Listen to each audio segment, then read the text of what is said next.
All righty. Much ado about Meta. Yeah, we're going to be talking Meta, Facebook. Remember, it was the Facebook back in the day. Yeah, we're going to talk about Meta today and the direction that they're heading down. But anyway, also GDP growth today. We're going to break that down. Many people cheering. Oh my God, look at, we had 2.6% economic growth in the third quarter. Yeah, not so fast. We'll get into that as well. Also today, what else are we going to hit on? Oh yeah. It's hilarious. I'm not making up this at all. This is a true story. Germany, Greenie of Greens shut down the nuclear power plants, put up the solar panels and the windmills. They're actually dismantling their windmills. And I'm going to tell you why. Some of their windmills. And we got some other follow-up stories as well. But yeah, let's start with the 10,000-pound gorilla. Meta. Is the stock down over 20% today? I mean, pow. The numbers, not good.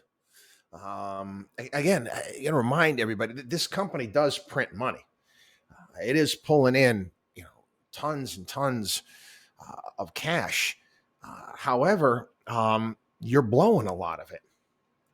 I found it fascinating today. There was an advertisement. I was in several major newspapers, full page Meta ad, and it's actually showing a surgeon, or actually a practicing surgeon, working with the Facebook or Meta glasses on and practicing surgery rather than obviously on a cadaver or working on somebody live. And I think that's great. I think that's fantastic. I want more of that, Meta. That's where your technology is actually useful for society, not stupid hangouts and meets. And I want to be close to Snoop Dogg's area and land in the metaverse. No, this metaverse crap. I'm sorry, people. I made fun of this from the get-go. We told you. God made something called a universe, and it's a hell of a lot nicer. It's a hell of a lot nicer than anything that you think Mark Zuckerberg is gonna do better than God? Now, last night, I haven't watched it in a while. Some new episodes came on, and I was relaxing. And the show does relax me. I was watching Stanley Tucci's show he does on Italy, doing the various different regions of Italy. And last night, which ones I watched? I watched Puglia, I watched Sardinia, and what other one did I watch? Oh, and Calabria. I hadn't seen those. I just sat down, was relaxing, was watching this, and I'm it's beautiful to see. And I'm sure if they could do this in the metaverse with 3D, I think it would be cooler. But I'm sorry, I'm not going to be able to taste those foods that Stanley Tucci is tasting. I'm not going to be able to have those smells. Again, I love to travel and I love to see places. And I was reminded of this. I'm going to talk about it this weekend as well on the radio show. There's that scene in Good Will Hunting when Will is being lectured not lectured, he's being talked to by Robin Williams. And Robin Williams talks about how smart he is and all the things that he knows, and talks about art and Michelangelo. And he's like, you can't tell me what it smells like in the Sistine Chapel. These are experiences that you can't replicate, people, pretending while you're walking around the house. Okay. You can't for things like practicing surgery or allowing surgeons to utilize robots from long distances to do a myriad of different things. I get that. That's good. Invest in that. Sell that to everyone. Try to rethink the damn freaking internet. You got all this 1990s graphics, what have you. People aren't interested in that. I'm sure, certain basement dwellers, they got nothing else better to do with their time. They might be. But investors aren't. Investors just gave you the middle finger. And the problem with Meta is that he really can't be held accountable because of the way the shares are structured. And you wonder why so many top people at Meta over the past year and a half have jumped ship. This guy's, he's kind of losing it to some degree. I mean, you've seen your share price. I mean, the numbers haven't dropped to that great of a degree. They're down to this level because they don't like the direction that you're taking the company, my friend. And again, I don't know. I don't know if anybody can actually reach out to this guy or change the way that he thinks. I'm not so sure. But yeah, when you think about companies like this, again, it's part of the risk that's involved when you have shares of stock that, again, is super voting rights for the executives that started the company. Reality is that things can get uglier. Things can get much uglier when it comes to this stock. And there's a bit of a, and I guess Andy Kessler had an article about this a couple weeks ago. Because of stock, just because a company's down, the share price is down, you can't say, hey, that stock is cheap. People were saying Facebook stock was cheap yesterday before they released its earnings, and now it's 20% down from there. So guess what? Stocks can get a hell of a lot cheaper. It's the reality of the terrain, people. Reality of the terrain. Anyway, let's talk about GDP here. I got to break down these numbers for you. Okay, GDP. That's goods, services produced across the nation. It increased third quarter after declining in the previous 2 quarters, which is the textbook definition of a recession. 2 quarters of negative economic growth in a row. Again, why? Why? Better trade balances. Consumer spending growth down. Spending on that's spending on goods. People cut their spending on goods. Gee, I wonder why. People are frightened about what their bare necessity costs are going to be, and they're cutting back on other things. That's just the reality of high inflation. You take a look at spending on services, that was up, but at a much slower pace. Read into that. Businesses cut their investment in buildings. Again, there's still, you got the Davos in the desert yesterday. You got various different CEOs basically saying we should be expecting a recession moving forward. I don't know. Will the Fed pivot? Will they won't pivot? How are they looking at these GDP numbers? Or they're saying that we won't be in a recession. Listen, don't bear these numbers any mind. Okay, don't. I make fun of the Chinese and some of their Fugazi numbers. We're not immune to Fugazi either.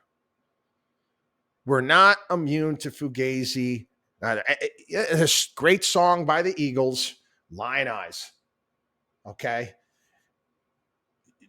You're going to let what you're seeing around you, you're going to let these people and these government officials and their statistics, you're going to let them change the way you actually see, feel, and think about the world around you. You think the economy is going like gangbusters. It's not. It's not by any stretch of the imagination. We know this. Hey, certain earnings have come in. It hasn't been an apocalypse, but we're not seeing the type of growth that we need to. And again, inflation is most certainly hitting. And again, big part of GDP is going to be housing too. And that's not going anywhere at this point in time. So again, be careful reading into these GDP numbers. All right. I mentioned this talk about a paradox. We've been highly critical of Europe as a whole. Germany is the de facto leader of the European Union. Let's call it what it is. France coming in close second. Okay, but Germany is the de facto. They run the show. And prior to the actual euro currency, the Deutschmark pretty much was the currency to be reckoned with in Europe. So anyway, Germany decides to go all in something. They do. And Angela Merkel was heralded as this, whoa, this is such a brilliant leader. Wow, look at how terrific, look at how great she is. And wow, boy, oh boy, wish we had a leader like her in this country rather than Donald Trump. Well, she screwed everything up. She screwed everything up for that country and, quite honestly, for many countries around Europe by the decisions that they made. And again, Trump had it right. You might not want to rely on Vladimir. You might not want to shut down your nuclear power plants. Not a good idea. You don't have enough freaking windmills and solar panels to handle it. I'm not making this story up. They are dismantling. Can you imagine? You know, all these people that are like throwing tomato juice and paint on famous works of art. Yeah, they're going to freak out over this. But anyway, they're taking down, they have to dismantle windmills in an area of Germany because, wait for it, they need to expand the coal mine that is right next door to these windmills. They need the coal. They need the coal. They're taking down the windmills because guess what? The coal's a hell of a lot more efficient. It's going to pump out a hell of a lot more energy than the windmills are. And I guess the Germans have decided we're not going to let our people freeze this winter. I guess they decided to head in that direction. Good for them. Glad you guys figured that out. Again, if I could short a country, I'm shorting the UK. Oh, I know they got Tory leadership. Doesn't make any difference. It's almost better if Labor had won and they really drove the country into the toilet because these so-called conservatives, they don't know what the hell they're doing. They got the new guy here. He's now he's reversing Liz Truss's commitment to allow for fracking in their country. Yep, we're going to continue to do what we're doing. We're going to continue to shoot ourselves. Wait a second. Wait. Whoa. We're going to continue to shoot ourselves. We'll bandage it up with more money from the Treasury and hand out to people who can't afford energy. This guy went to Stanford. This guy, this new head here, this Rishi Sunak. Dude, you're a moron. Again, zero respect for you. Zero. You could be energy independent. Yeah. Keep putting up those windmills, buddy. Let's see how that works out for you. Anyway, a few follow-ups here. We talked about Credit Suisse. I've been making fun of Credit Suisse since the 1990s. My feelings in regards to Swiss banks. Hey, listen, okay? They can't operate the way that they used to. Our Treasury Department has cracked down on the accounts over there. But again, if you got the wherewithal, you can hide money there as well. But I'm not going to go back into 1990s and started buying up U.S. banks and at the same time not allowing the families of Holocaust survivors to have access to their families' money and actually shredding the documents in the basement. Wonderful, wonderful people doing that. Credit Suisse stock tanked, was down 14, 15%. Maybe it's even more today. Another major loss. Getting bailed. I guess who's bailing them out? They need an injection of capital. Saudis. So why not? Why not? We got to turn on the spigot. There you go. They've got the money. What difference does it make to them? If it works out, fine. If not, it's $1 billion or $2 billion. What do we care? That's the reality of their situation. That's the reality of being energy independent and also being someone that the entire world needs. The entire world needs them. That's the reality? Yeah. Could we be in that position? Sure. But again, we the people, so we decided against it. Now, I know you might not have voted for it, but again, we the people, as a whole, we voted for these policies. We put these people into power. The story on real estate housing sector showing a similar warning signs to what was going on in 2008. It's not the same as 2008. Let me get this through everybody's skull, okay? It's not. We don't have people owning 5, 6 pre-construction condos with adjustable rate mortgages. That's not the case. If the housing market drops by 20%, it's not going to have the same effect the way it did back in 2008 and 2009. It is what it is.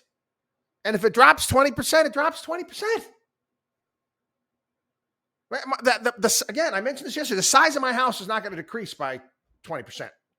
Square footage. My bill's the same.